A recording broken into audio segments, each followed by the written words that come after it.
In the geopolitical world, signals are rarely subtle. But what happened in Venezuela in recent days was not a sign. It was a thunderclap. The rapid collapse of the Maduro regime, the sight of American boots on the ground in Caracas, and the silence of Russia and China has sent a shockwave around the globe. But nowhere is this shockwave felt more violently than in Tehran. For the leaders of the Islamic Republic, the footage coming out of South America isn't just news, it is a terrifying preview of their own potential future. According to reports from Reuters and intelligence insiders, panic is setting in. The Caracas Model, a lightning-fast decapitation strike combined with overwhelming force, has rewritten the rules of engagement. The question keeping the Ayatollah awake at night is no longer if the United States will intervene in sovereign nations again. The question is, are we next? Welcome to the Geopolitical Board. Today, we simulate the unthinkable. The U.S. sights turn to Iran.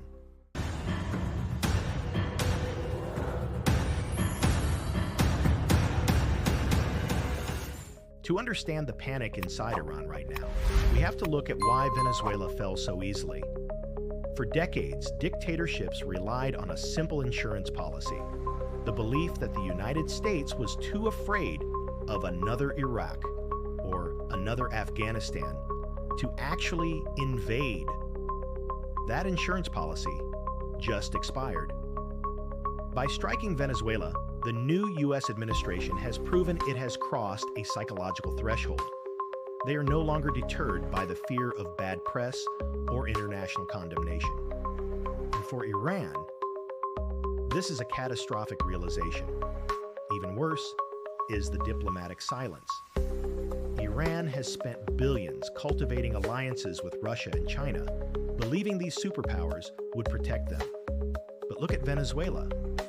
Beijing issued a statement. Moscow complained, but nobody sent a fleet.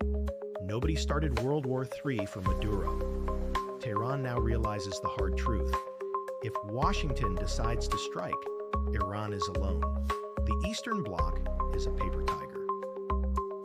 This realization changes the calculus entirely. Iran's leaders know that if the U.S. military machine pivots east, there is no diplomatic shield left to save them. However, fear often ignores geography. And this is where the Caracas Model hits a wall, literally. If the U.S. planners think they can replicate the Venezuela operation in Iran, they are making a fatal error. We need to look at the board. Venezuela is a Caribbean nation. It is flat along the coast, close to U.S. logistics in Florida, and its cities are exposed to naval power. It is a logistical dream for the U.S. Navy. Iran is a fortress. Look at the Zagros Mountains. They form a massive natural barrier running from the border of Turkey down to the Persian Gulf. Any invasion force would have to fight through mountain passes that make Afghanistan look like a parking lot. But geography is only the first wall of defense. To understand why an invasion of Iran is a logistical nightmare compared to Venezuela, we must look at the Ring of Fire. Unlike Maduro, who relied largely on his own demoralized army, Tehran has spent 40 years building a transnational army of proxies.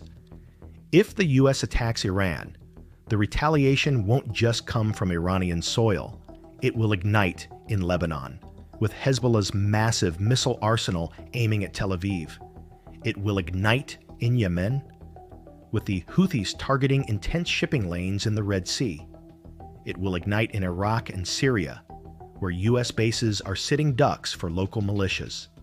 In Venezuela, the U.S. fought a single enemy, in a single theater. In an Iran scenario, the U.S. would instantly be fighting 4 different wars across the entire Middle East, simultaneously. The Pentagon knows this. This asymmetric deterrence creates a cost calculation that is infinitely higher than the operation in Caracas. Then there is the kill switch, the Strait of Hormuz. Venezuela produces oil, but it doesn't control the global tap. Iran does. Through this narrow choke point flows 20% of the world's oil supply.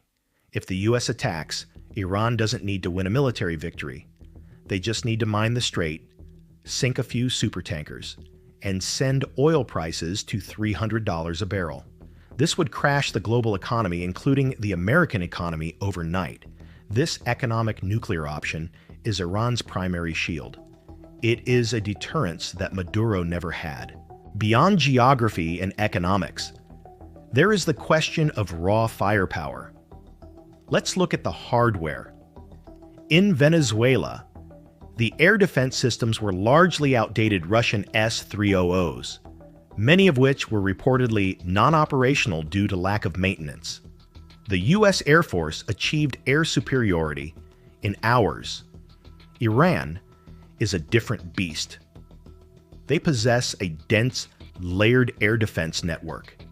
They have their own domestic systems, like the Bavar 373, which they claim rivals the Russian S-400. Even more critical, they have buried their nuclear and command facilities deep underground, under significantly more reinforced concrete than anything found in Venezuela. To penetrate these defenses, the U.S. would need to deploy massive non-nuclear bunker busters, like the GBU-57. This requires flying heavy bombers into contested airspace. It is not a drone war. It is a heavy metal war.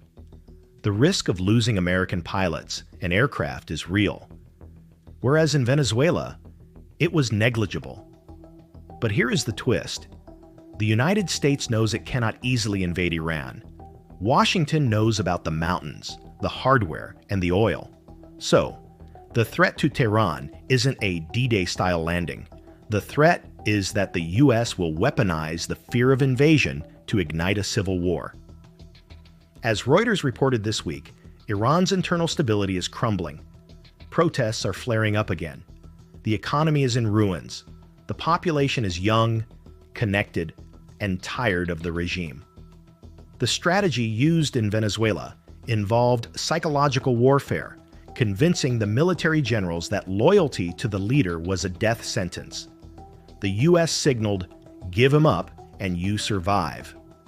This is the nightmare scenario for the Ayatollah. Not American tanks rolling into Tehran, but American intelligence operatives empowering local insurgents, funding separatists in Kurdistan and Baluchistan, and signaling to the Revolutionary Guard commanders that the ship is sinking. If the Venezuelan army collapsed so quickly under pressure, can the Iranian regime trust its own commanders?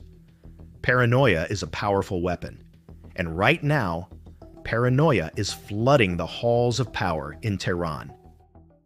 This brings us to the most dangerous variable of all. The outcome of the Venezuela invasion might ironically make the world a much more dangerous place. Why? Because Iran has learned a lesson from history. Gaddafi in Libya gave up his nuclear program, and he was overthrown. Ukraine gave up its nuclear weapons and was invaded. Maduro had no nukes and is now in a U.S. prison.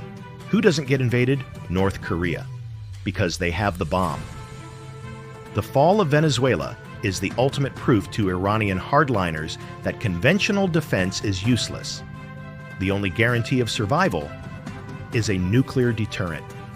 Intelligence analysts fear that Tehran, terrified by the U.S. aggression in South America, might now decide to sprint for the bomb.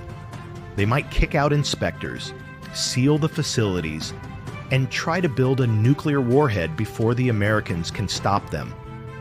We are entering a zone of maximum danger, a window of time where Iran feels forced to build a weapon to survive, and the U.S. feels forced to strike to stop them. History gives us a warning. In 2002, the U.S. conducted a massive war game called Millennium Challenge. It was a simulation of exactly this scenario, a U.S. invasion of a Middle Eastern adversary resembling Iran. The result? The Red Team, playing the role of Iran, used swarm tactics with small boats and missiles to overwhelm the U.S. Navy. In the simulation, they sank an aircraft carrier and killed thousands of U.S. troops in the first day. The Pentagon had to restart the simulation and change the rules to ensure a U.S. victory. But in the real world, you cannot restart the game. The memory of that simulation still haunts U.S. naval planners. They know that the narrow waters of the Persian Gulf are a death trap for large vessels, unlike the open waters of the Caribbean, where U.S. ships pounded Venezuela with impunity.